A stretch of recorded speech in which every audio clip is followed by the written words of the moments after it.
Do you want to specialize in multi-cloud and DevOps, but you don't have money? That was the same problem that John was facing when he got started specializing on that. John saw himself, having to figure out a way to invest on his multi-cloud and DevOps specialization. He did that, and that was the result. Check out this video. If I was going to get a cloud job, I would focus on multi-cloud. And that's a different kind of stress if you are working. But for me, not working, it was really stressful. I was worried about paying my bills. I was worried about all these things. I was telling my girlfriend that I was like, I need to figure out a way to pay for this course because this course will change my life if I can take it and if it's good. And it was better than I expected. So I'm really happy I joined.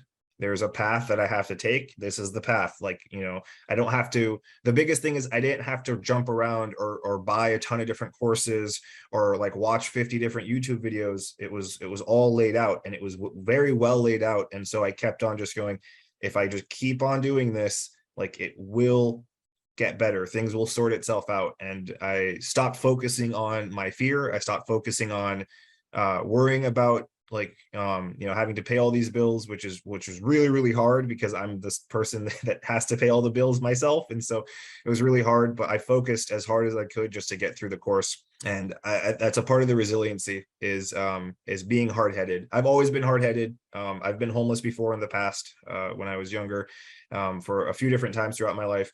And people would say, why don't you go do this particular job, like go work at a grocery store or something? And I'd always respond saying, no, I need to or want to work in tech, and I will do anything that I can to get that job. If you don't believe in this system and you don't believe in yourself, that means that you don't believe the system is teaching you what you need to learn. You will not pass interviews. You have to believe that what you're learning here is exactly what's happening in the real world. I honestly thought I was not going to get the job.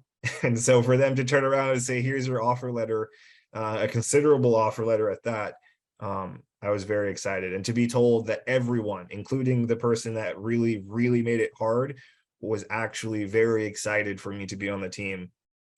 He said, he actually he emailed me privately after I got my confirmation and offer letter, saying that he was very excited to have me on the team and he enjoyed our conversation, even though I was basically dying and he was having fun.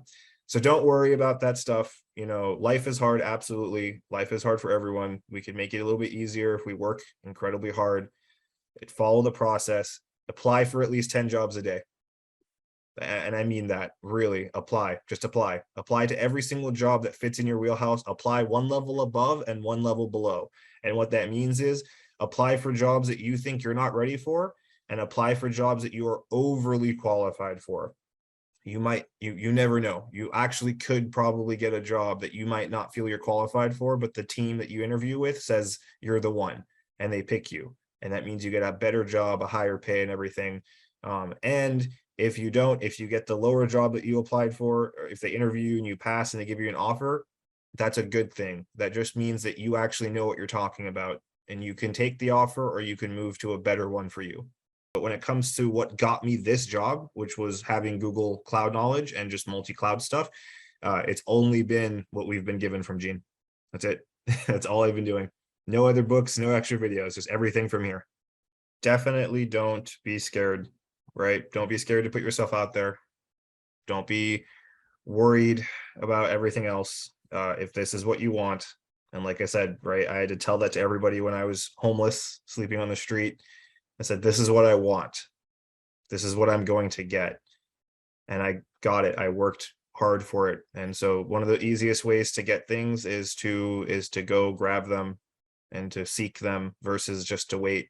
So definitely, it sounds crazy, but I think you should be applying to 10 jobs a day or more. I have people reaching out to me now that for jobs that I applied to over a month ago. Hey, we're super interested. We saw your resume. We would love to get you in for an interview. And I'm, well, yeah, thank you, but I already have a job that I really like.